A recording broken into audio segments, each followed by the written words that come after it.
Morning, good afternoon. Welcome to the webinar, How to Host Your Business with Apprenticeships. Big brands have recognized that no matter the economic outlook, developing and retaining technical talent is hard, and that apprenticeship programs can solve that challenge. This webinar will show you how.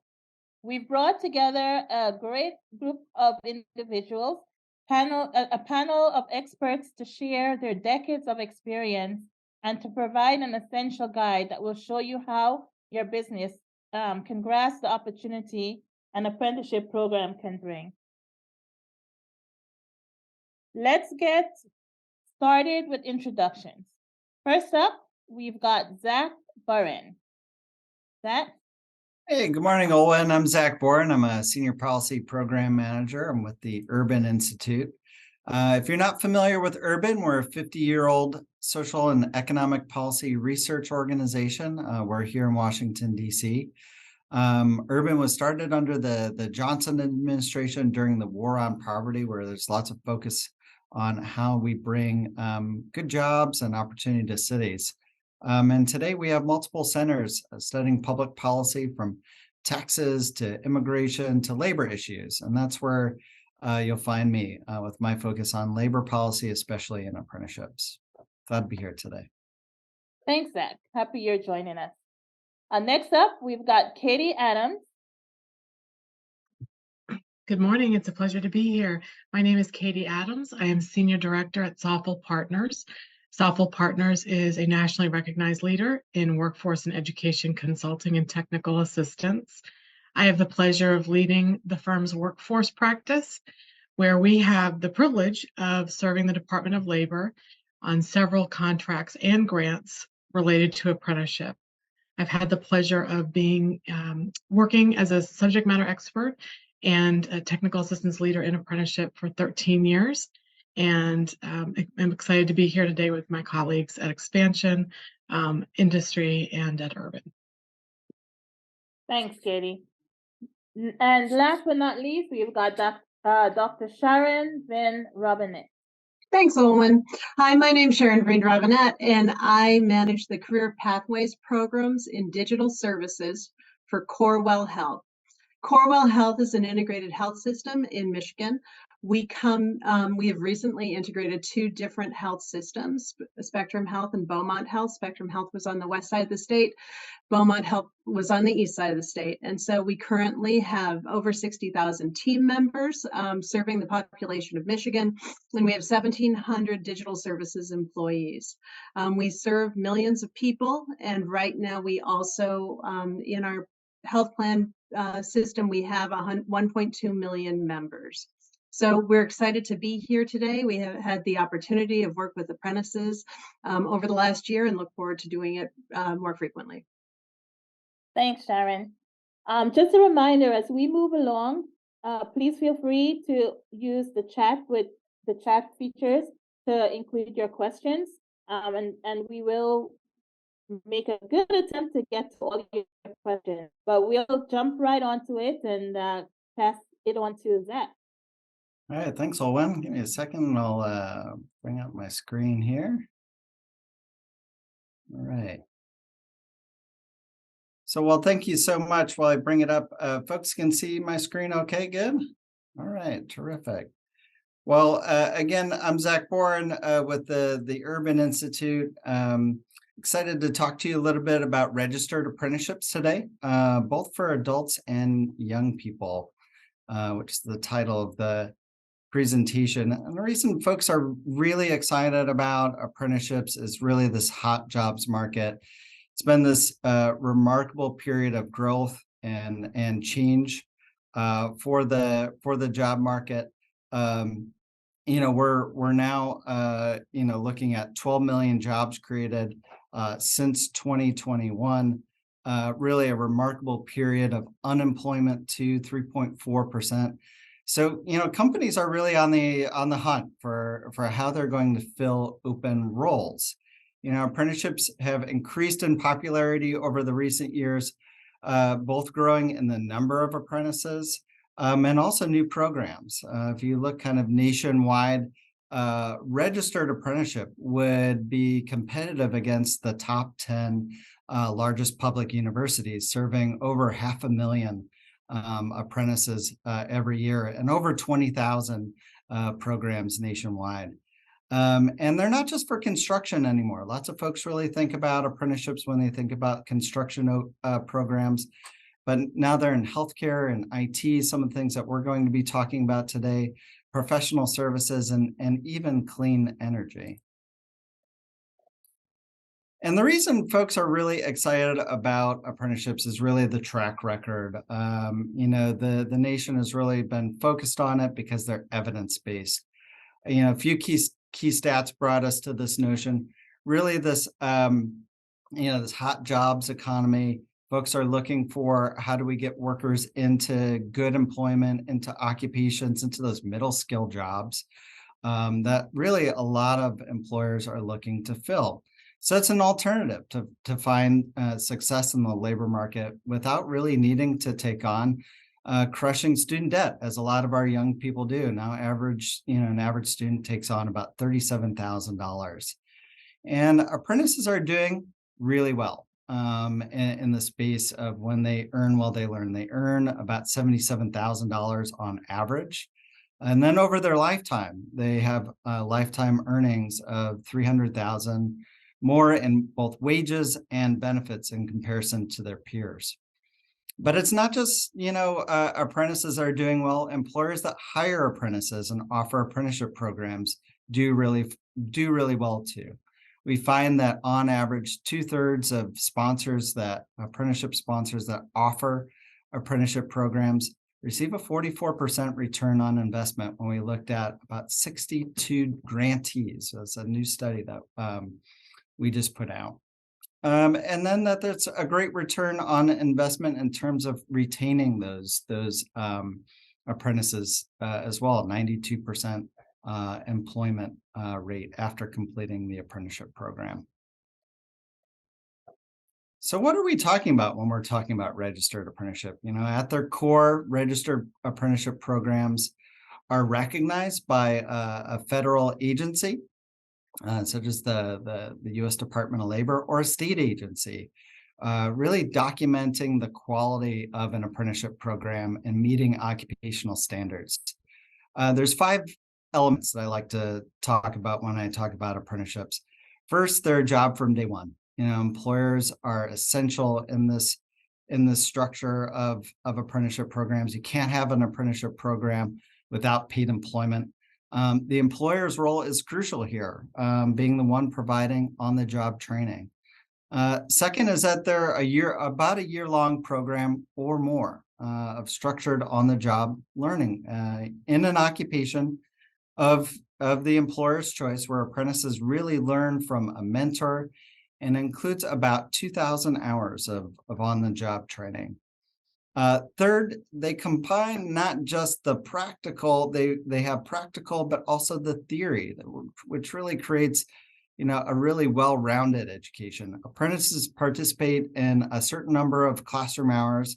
That number is at least 144 in the classroom, whether that's an actual classroom at a community college or virtual. It's up to the employer on really how they want to structure the apprenticeship program that meets their needs. Fourth, apprentices are paid according to a progressive wage scale. And this just means you pay them when they gain skills throughout that apprenticeship, and they're rewarded by earning more. And then lastly, I think this is one of the most recognizable parts of an apprenticeship program, and really critical to the both the employer as well as the apprentices, that they receive a national credential, either issued by the U.S. Department of Labor or that state agency, depending on where you are. The certificate signifies that the apprentices have reached a level of competency, really mastery in that occupation. And that's what really differentiates an apprenticeship from an internship. We're talking about mastery of an occupation, not a 6-week program that gets you ready. Really, this person is ready to take on a job being proficient in whatever that is, if that's an IT manager or a welder or or even we have an apprentice ourselves, even a business operations assistant. And what a better way to demonstrate mastery than than through your own company leading it. So what are some of the other benefits? Why do employers do these apprenticeship programs? And research really shows that there are a number of benefits, both quantitative and qualitative, creating a diverse and highly skilled workforce, improving productivity and profitability, increasing staff loyalty. It's really important. Really thinking about workers that feel invested in are likely to stay longer in those jobs. And it's hard to keep good workers these days. And then, lastly, there's really a lot of access to tax benefits, grants, state and federal funding. The amount of funding from the Office of Apprenticeship has really increased, in fact, tripled in the last few years, and more states are putting money on the table. And what we find is that, through our research and others' research, we looked at a Department of Commerce study. And a couple of employers that they highlighted there on the benefits and costs of apprenticeship was a hospital up in New Hampshire. And they found that apprenticeship was essential to really a major expansion and reorganization of some of the medical services they were providing. Program paid for itself within the first year and had an internal rate of return of about 40%. A really recognizable company, Siemens USA, obtained at least a 50% rate on their apprenticeship program when compared to hiring some machinists off the street. So most of these gains really stem from the way that the apprenticeship allows Siemens to move workers flexibly to meet their capacity in their Charlotte plant. And apprentice graduates really help make that plant make use of that full capacity. So who's doing some apprenticeships and really in tech? Urban Institute over its years has been a tech apprenticeship intermediary where we support companies to start apprenticeship programs in a variety of occupations. Employers find, today, we're talking about big tech laying off, but still there are lots of tech occupations that are still open and not enough people filling those. We find that it's about 65,000 computer science graduates in the United States every year, and far more job openings for IT professionals. And so one solution that some of the companies here found is really to grow their own IT workforce. And in fact, more companies are doing it than ever before. Apprenticeships in tech have really grown in popularity, growing over 600% since 2015. We worked with Google, for example, to start, in fact, 5 tracks of apprenticeship that they're now doing today as IT help desk, UX designers, data analysts, project managers. Even John Deere offers apprenticeships for software developers. You normally think of them as only tractors.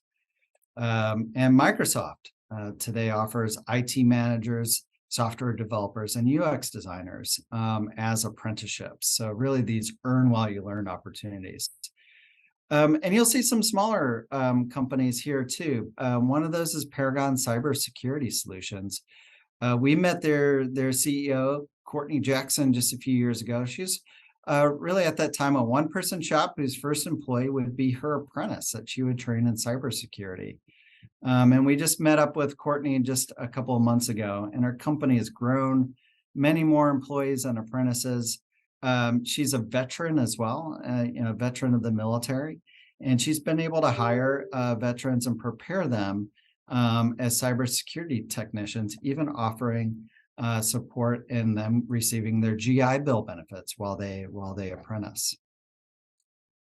So what kind of roles are we talking about when we talk about tech apprenticeships? We found that there are a variety of roles that don't really require a 4-year degree that can be created through an earn while you learn structure through a registered apprenticeship.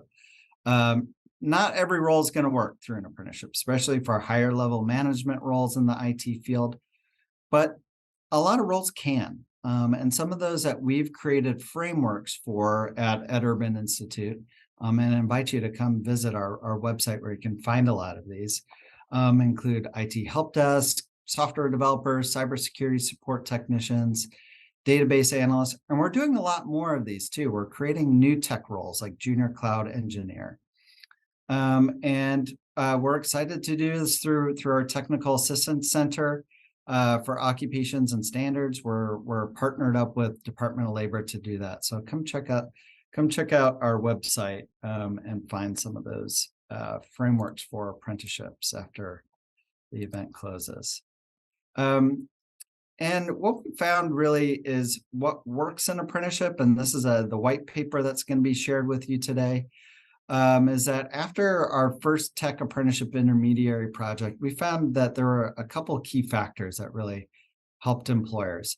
One is funding. Public funding can be an important motivator for employers. In our project, we provided between $3,000 and $6,000 per apprentice to help employers offset their costs. May not cover the full cost of training, but for some, it allowed them to get in the game. And you'll find that there are a lot of intermediaries and states that are offering funding to offset the cost of an apprenticeship today. Secondly, make the design and registration easier. That's what we did as an intermediary. We supported them with the design of the program for about 25 companies.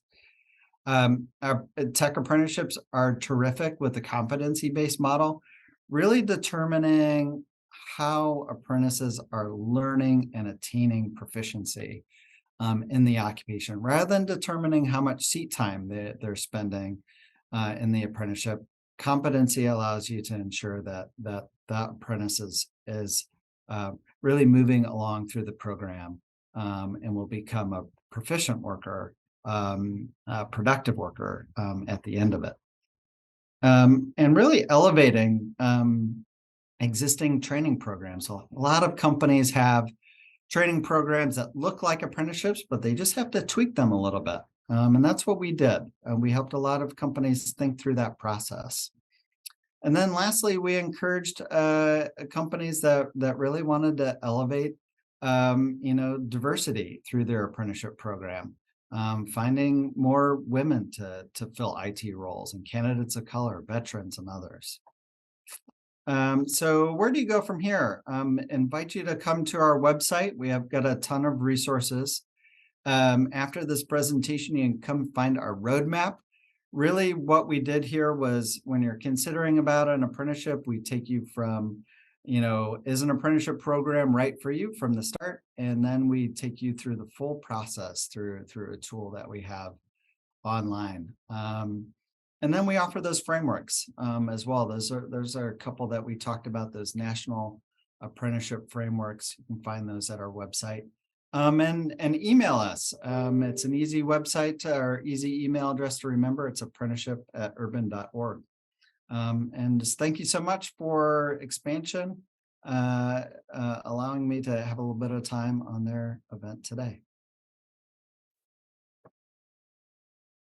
Thanks, Zach.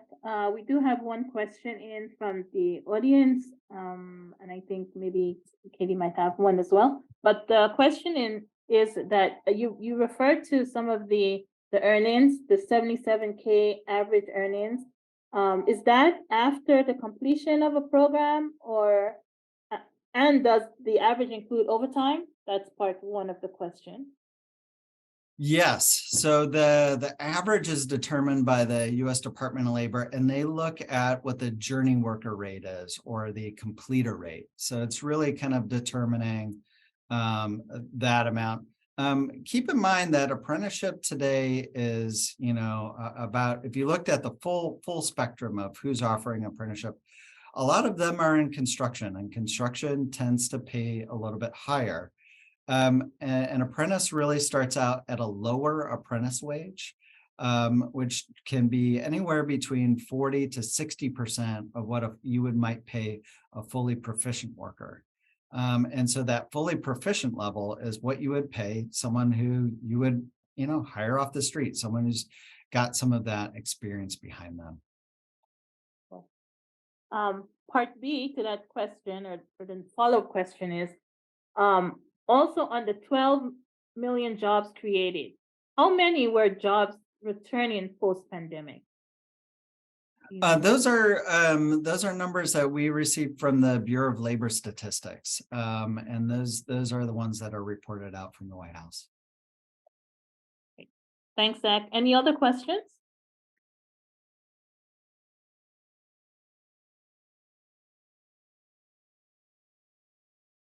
Oh, well, now we'll pass it on to Katie Adams. Thank you, Owen. It is a pleasure to be able to follow up from Zach's presentation. Let me go ahead and share my screen.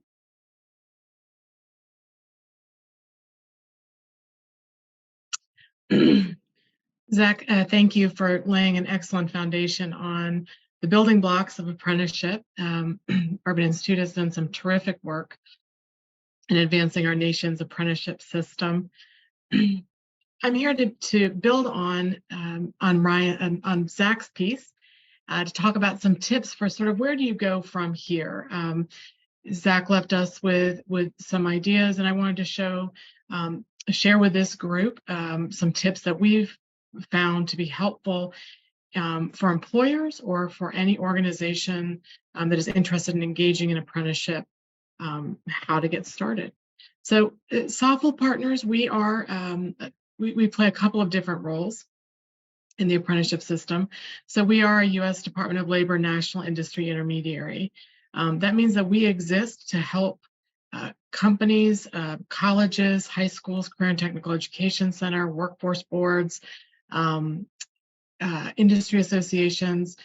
We're here to help make apprenticeship easier, faster, and more quickly integrated with their existing training programs to build a stronger tech talent pipeline. We also lead a U.S. Department of Labor Apprenticeship Center of Excellence focused on helping industry, workforce, and education work together better to advance apprenticeship. We're also a National Apprenticeship Program sponsor.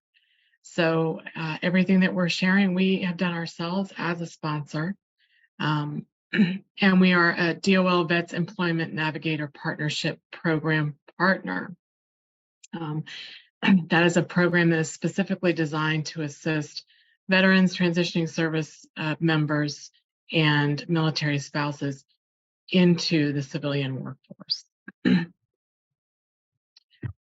So I wanted to share a little bit of our experience from the field. We have had the pleasure as a DOL National Industry Intermediary in working with partners like Expansion Step It Up, as well as employers nationwide to help fill the more than 700,000 gap in critical cyber and tech roles through apprenticeship.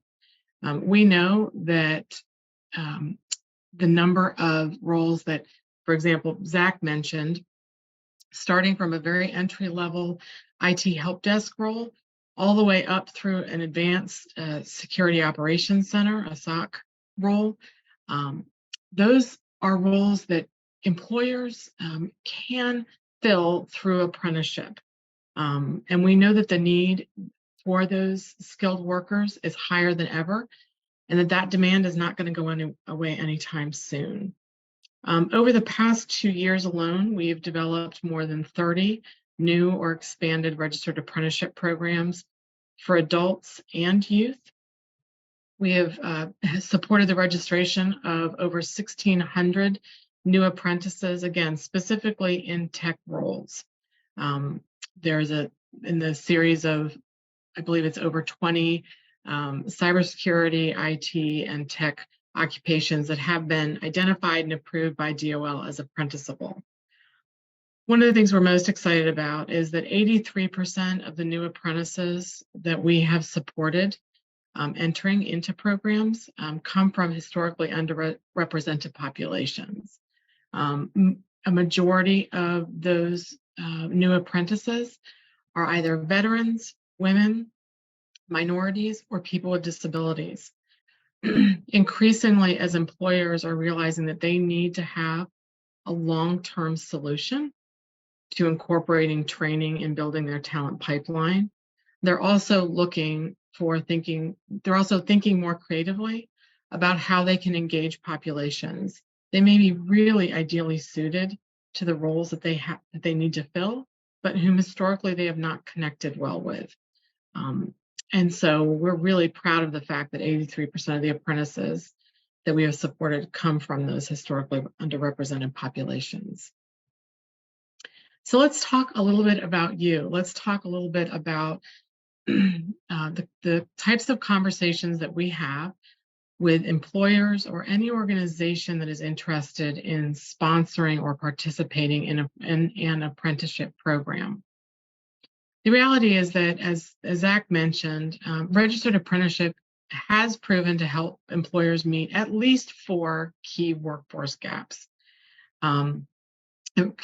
four key workforce goals, rather. We have the benefit of being able to point to historical data to be able to demonstrate that registered apprenticeship is proven. And Zach, thank you for sharing some really quantifiable information. The first key goal that many employers are really grappling with right now is how can they find talent because of the labor market flux, which is here to stay. Employers are needing to move beyond traditional routes to sourcing talent. And so having a structured, scalable plan in place from day one for any entrant that a company selects to move into apprenticeship, that really gives a company a leg up. It provides them with a way of being able to automatically go to a wider pool of potential candidates, specifically to a larger and more diverse pool of talent. That's especially critical for tech occupations. A majority of tech occupations currently require a minimum of a bachelor's degree. And the reality is that a majority of African American applicants for existing roles do not currently hold a bachelor's degree. And so companies are missing out on talent that may be ideally suited and even have very relevant experience, but a company doesn't have that training plan in place to be able to find a candidate that is ideally suited, may have some relevant experience, has the grit, the determination, and the skills necessary to succeed, but the company just doesn't have a plan to be able to make that connection. Apprenticeship is that plan. It also provides the ability for a company to be able to engage with students earlier in their academic careers. Both Software Partners and Urban Institute have had the privilege of working directly with high schools and with career and technical education centers to be able to develop youth registered apprenticeship programs and pre-apprenticeship programs. In fact, within the last few months, we were privileged to be able to announce with Cisco Networking Academy's new national guideline standards that they are going to be rolling out and making available to all of their Cisco Networking Academies nationwide. There are over 1,500 academies that are currently teaching predominantly youth industry-validated knowledge and skills, certification-aligned skills, and all of that can be mapped to apprenticeship. Lastly, it also gives companies that plan to be able to engage veterans, transitioning service members, and military spouses, which we know are a priority potential applicant pool for a lot of companies. As Zach mentioned, another goal that registered apprenticeship can help employers meet is to increase retention. The reality is that labor churn is expensive. On average, to replace a professional worker that leaves within their first year on the job, it's going to cost approximately between 100 and 150% of that person's salary to replace them. Apprenticeship is a proven model for putting someone through a training program that's directly aligned with a company's needs and converting that person upon program completion. 94% of all apprentices are then converted, they are retained as full-time employees that then can go on to mentor a new cohort of apprentices. that high retention rate equals savings to a company. It's also a very effective method, probably the most proven, centuries-old proven method for transferring technical knowledge. Right now, a majority of the American workforce is at or nearing the retirement age. And in conversations with employers, I just pointedly ask, what is their plan for capturing that knowledge before it walks out the door? I recently was in a conversation with an employer who did a quick tally and realized that the folks that were scheduled to be retiring within the next 6 to 8 weeks from his company represented over 400 years of occupational knowledge, and a majority of those workers had worked at that company for several decades. And as he said, we've invested in them for years, and we never took the time to make sure that they were passing on what they learned to newer or younger workers. And then lastly, another goal that apprenticeship can help employers meet is becoming an employer of choice. Again, as Zach pointed out, the labor market's in flux. New applicants, younger workers are demanding different things. And in fact, Gallup found that 74% of all workers surveyed just a few months ago said that they would change jobs tomorrow if the only thing that changed is that their new employer offered training. Apprenticeship sets your company apart as an employer of choice. So this is great information, but where do you start? One of the things I think that is really important for companies to think about is that apprenticeship is very mappable to work that they are already doing. Apprenticeship should really start where you are. Apprenticeship can be aligned with and incorporate your organization's current workers. Often companies are under the mistaken impression that to start an apprenticeship program, they're going to need to have a large budget for new hires. The reality is that companies can use apprenticeship for new hires or for current workers or both. Apprenticeship can and should also align with and incorporate your company's current hiring strategies. That's one of our roles as a national industry intermediary, is to help companies figure out how to do that, again, at no cost. It can also, and apprenticeship absolutely can and should incorporate any in-house training that you're currently providing workers. As Zach mentioned, that training component is a required component of registered apprenticeship, and the employer can be a provider of that training, utilizing modules, materials, and instructors they may already have on site. Apprenticeship should also and can easily align with your organization's current diversity, equity, inclusion, and accessibility, or corporate social and governance commitments or programs. Lastly, I often like to encourage companies that note that they have an internship program to say, you know what, you've already done some of the important work toward apprenticeship. Or if you have an externship program, for example, you can start with that and move into apprenticeship by mapping your internship program as a pre-apprenticeship or converting it completely. Again, we as a national industry intermediary, that's part of the work that we do. I think it's important for companies to again, helping them to understand, to start where they are, to look at, for example, their investment in perhaps participating in a cooperative program with a local high school or even a community college, or an internship program as compared to an apprenticeship program. The reality is that apprentices are far more likely to be retained as full-time employees after completing their apprenticeship program compared to other sourcing or training programs such as co-ops or internship programs.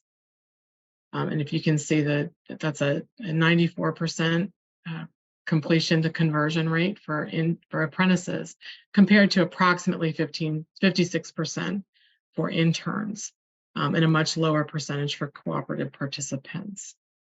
I like to point out to companies that they want to get the most bang for their talent sourcing and training dollar, and apprenticeship is going to be what gets them there.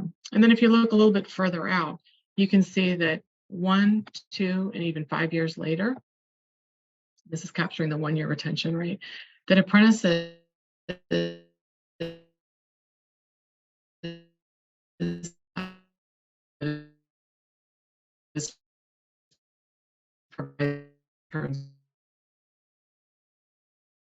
steps, and I'll wrap with this. So apprenticeship really rises and falls on the strength of any organization's partnership network.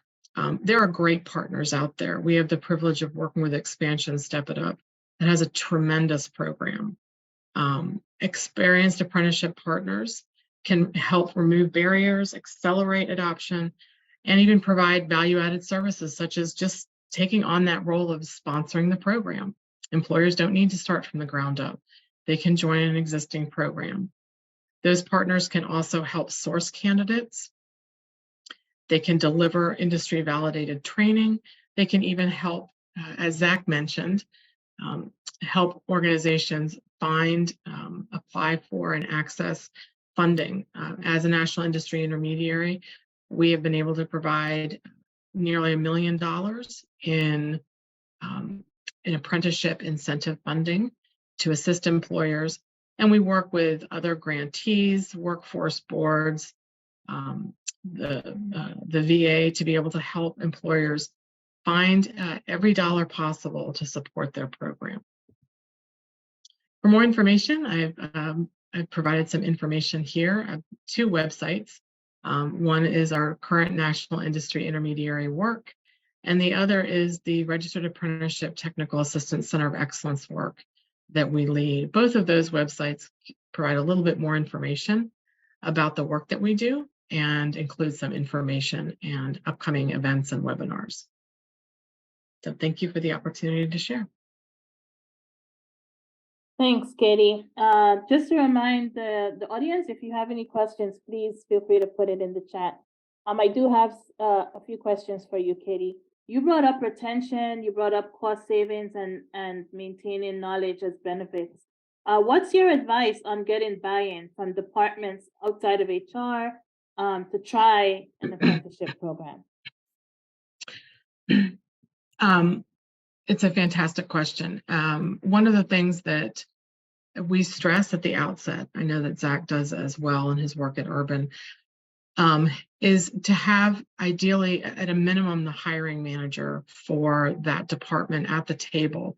And really, ideally, even leadership outside of HR, because apprenticeship really relies on that apprentice having access to a mentor who has experience in that occupation that is going to provide technical guidance in that occupation, is going to be able to validate some of their work through competency-based programs, for example.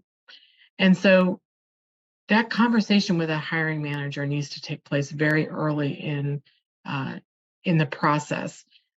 Bringing that hiring manager to the table is easier when you're able to demonstrate to the manager that the pools of potential talent that the current hiring strategy that the company is using is leaving off the table. And so to look at the length of time that it's taking them to find a candidate and move them through the process. Also, bringing that hiring manager to the table and being able to walk them through the current job description and showing them how it can map directly to apprenticeship using a skills-based approach, so that they can be assured that work can be done, again, under the guidance of a mentor, that apprentice can deliver value early on in the process, and can help them not only fill a current role, but fill a current role with someone who is likely to stay for longer. Thanks. I have another question here, and it's coming from someone in the audience who manages 2 industry partnerships, manufacturing and energy. His employers offer apprenticeships programs, but can't find employees willing to commit to a 2-year program. Pathways and stats for success are all in place. Any ideas?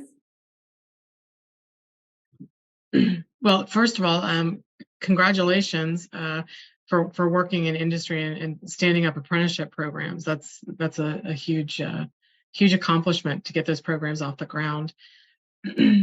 I would ask, so typically one of the things that we find is a lot of companies have a hiring process that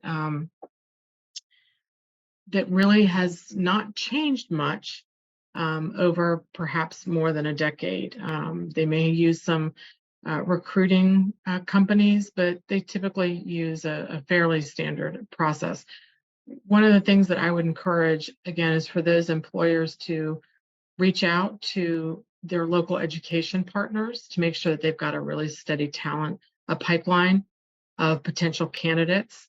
When I was working in transportation distribution and logistics sector, we would have employers come in and we would introduce them.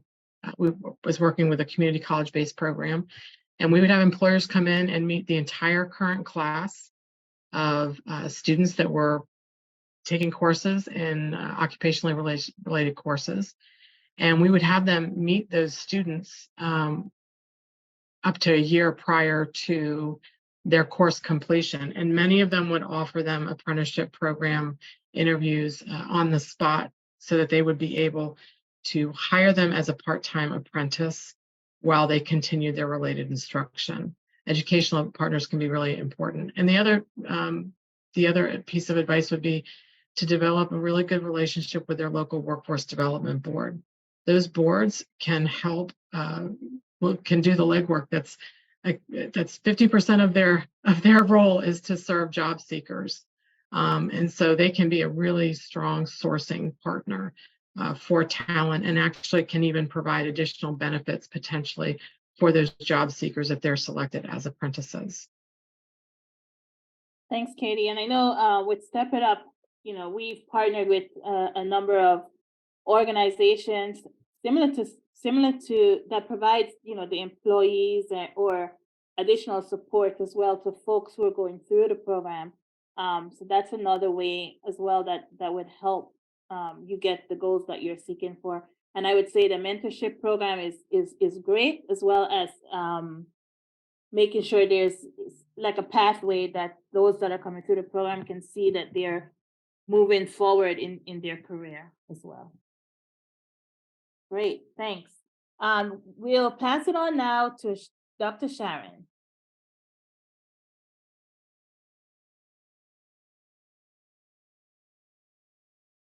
You're muted, Sharon. Yeah, I was just looking for all the buttons. All right, and I'm gonna change one. Great, well, thanks so much. I feel like I've sort of been lined up very well here, and I get to represent the employer and do the employer experience here. So I work, and you can all see my screen, correct? All right, I work at Corewell Health in the Digital Services Department, and I run the Digital Services Career Pathways program. And we had the opportunity, as I mentioned last year, to run an apprenticeship program. So career pathways are a series of structured and connected education programs and support services that enable people, often while they're working, to advance over time to better jobs and higher levels of education and training. In the programs that I run, we have a very robust internship program that goes year round. We have a training designation, which I am sort of loosely affiliated with, although that's more on the teams as opposed to our program. We do a lot of outreach K through 12 in the education systems, and then we also have an apprenticeship program. The apprenticeship program was piloted in 2022.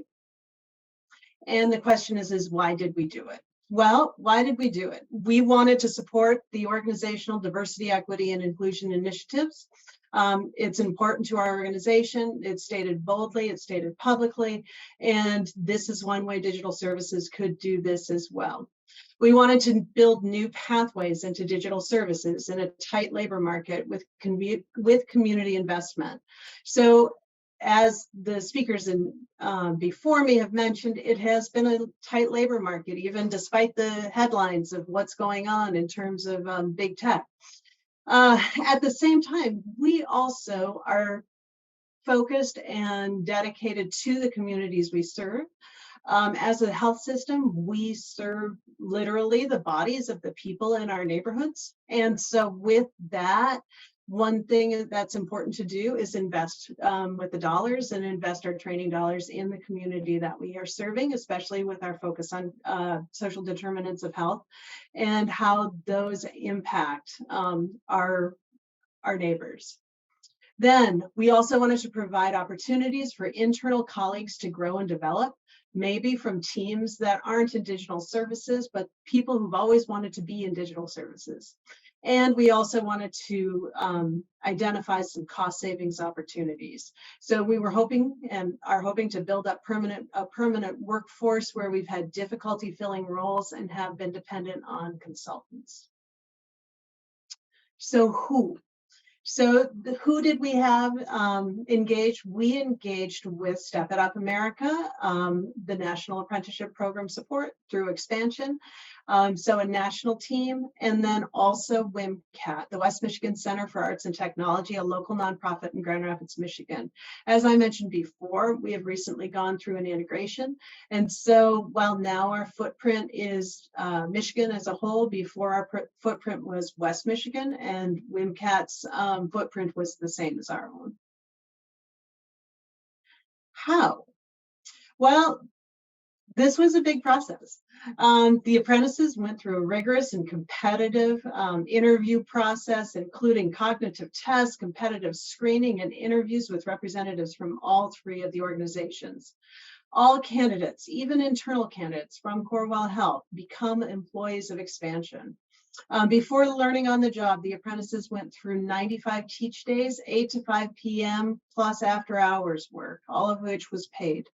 Corewell Health Digital Services identified training needs, Step It Up, and WMCAT facilitated the training. Then after the 95 teach days, so about 6 months, the apprentices started the Learn at Work phase of the apprenticeship, which lasted 1 year. And the goal was for each of these folks to be trained as an associate application analyst and move into Corewell Health as full-time employees. So what were the results? The results were that the apprentices were more representative of the communities we serve than our current staff. So according to Pew, well, it's not a surprise to anyone on the call that tech has not been as inclusive and as diverse as other sectors in our economy. So according to the Pew Research Centers, based on their research up to 2019 and confirmed by others through 2022, white workers make up approximately 62% of the tech workforce. Also, according to Pew, women's participation in tech has declined from the 1990s, so that by 2019, it was down to 25%. Some sources push it to 26.7% in 2022, but it's clear that there's a difference between male and female hires, and that difference is significant. Full disclosure, I do not have the workforce statistics about gender and gender identity for the tech population, otherwise I would include those now. But the reality is that for our intern cohort, the demographics of our apprenticeship cohort far surpass these trends, and we're much more representative of the communities we serve. So this was a key win for us in this apprenticeship program. Also, in terms of results, the apprentices had very diverse professional backgrounds. The majority had BAs from accredited universities. Some had tech-related BAs. The majority did not. 2 were in tech-related jobs before the apprenticeship. 1 graduated from a tech boot camp. 3 were Corewell Health employees and moved from different areas. What they all had in common was successful professional experience. So why is that important? We're able to benefit from their past professional success, and because of their diverse professional skills, managers remark that they ask questions that push the teams to be even better and to think through things in a different way. So that professional experience was significant. Also, their ability to navigate the teams and the culture is really significant, and they've had experience doing that. Results, managers were very pleased. So according to managers, testimonies, if you would. The apprentices were curious and eager to work. They were knowledgeable about the subject matter. They had been trained well. They provided value quickly, and they progressed more quickly than they anticipated. Also, the program enabled our teams to complete more work. Also, this program supported the mission, vision, and values of the organization. As I stated earlier, the diversity, equity, and inclusion emphasis is very important to our organization. And this inspired our hosting employees, as they were, to be more engaged, and it also reinforced that the values are important to our organization. The apprenticeship program also increased engagement in the sense that our folks were actively engaged in explaining their whys, why they worked at Corewell Health, why they were doing the work they did, and how to do the work to better support our organization. So the managers were very pleased. Other results. The apprentices were successful. So in terms of achievement, when asked about what they were proud of, the apprentices gave us a variety of responses.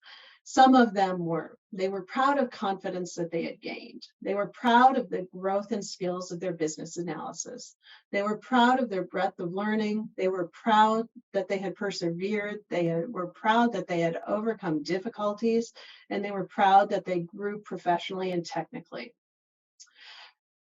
They also were successful in the sense that each of them earned full-time positions. 4 apprentices were hired in as associate application development analysts, and 3 were hired in as associate data engineers. So we had a bit of a restructure or reorganization at the time. So our intent that all of them would be in the same job changed, but everyone rolled with it well. Then the other point of their success is that the program has been renewed in 2023. So we'll be soon posting for a group of apprentices who will learn to be Salesforce developers.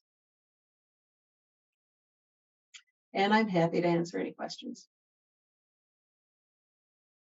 Thanks, Sharon. I do have a few questions, and the audience, if there's any from you, please let me know. What are some of the barriers you've seen removed from apprenticeship programs? Well, as most people on the call probably know, one of the barriers to apprenticeship programs, I'm going to go through it both from the apprentice perspective and then the organizational perspective. So for the apprentice perspective, an apprenticeship program removes the barrier of paying for training. And it allows them to get paid to be trained and gives them a job while they're doing it. So theoretically, it depends on the person's individual situation, right? But they probably only have to have this apprenticeship, certainly during the Learn at Work opportunity. So with that, it's a graduated pay scale. They move through in this apprenticeship program.